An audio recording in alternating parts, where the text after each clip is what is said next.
So you guys have seen me. I'm really happy to be here. Come to Macy since I was a kid. I went to the French Culinary Institute, 2 restaurants in Little Italy that I consult for, among other restaurants. So I thought today let's do a little healthy spin on Italian food. We're going to do a 10-minute marinara sauce. We're going to do a salad dressing, a strawberry basil balsamic. I'm going to do sort of a version of an eggplant rollatine. Whenever you go to the grocery store, you buy these salad dressings for like $7 for a little thing of dressing. It's very frustrating to me, at least.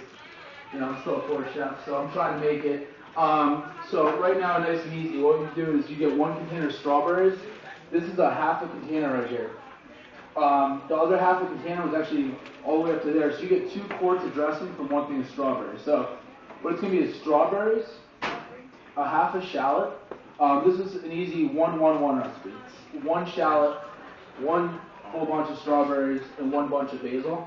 But I'm just making it half order because actually they're about to have salads coming out to you in 1 minute, so you can eat as I talk. I just found fruits are great. It's a great thickening agent, so you don't have to use as much oil. But also, you're not using preservatives. You know exactly what's going into your product. I'm going to use 1 bunch of basil.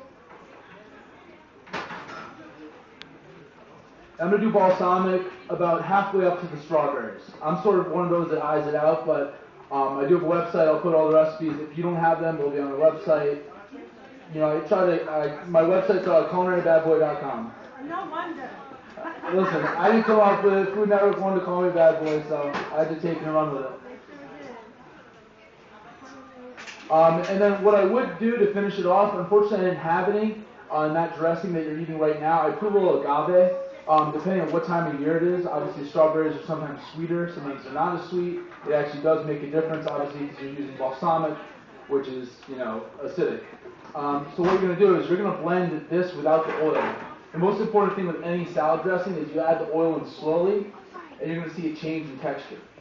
It emulsifies, almost like if you were doing, a hollandaise sauce, which is a little more complicated, but all dressings are always the same. In terms of, you want to balance acidity and sweetness.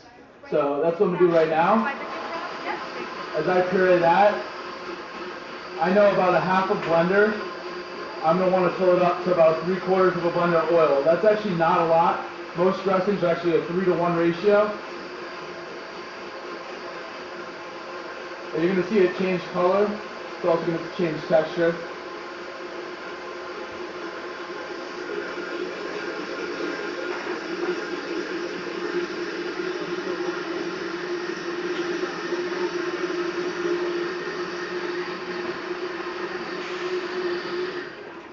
It's also fine to use a handheld blender. It works just as well. But as you see, it's just a really easy way to make dressing. You can really make, I love going to Asian restaurants and trying to experiment with ginger and pear and, different spiciness levels, and depending on your flavor palette, because, we're all different, obviously. But, I don't know, can you guys see this? Just a different texture. And it took like a matter of minutes, and you get 2 full quarts of dressing for about, $13, and you can freeze it. Freeze is fine. You got to remember there's a lot of acidity, there's oil, there's preservation instruments in there, so it's not going bad anytime soon. So let me just put this in a container real quick.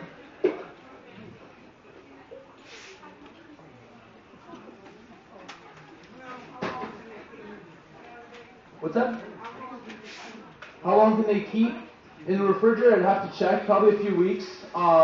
You don't want to ever risk any type of bacteria buildup. In the freezer, they would keep, I don't even know how long, an extremely long time. And the same with soups. If you freeze soups properly, it's also about properly freezing things. If you freeze them when they're still hot, bacteria is still building up.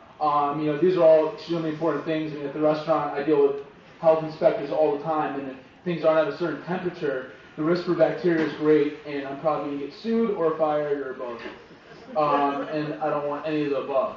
So over here what I have going on is a great way to smell your house up is just to infuse some oil. So I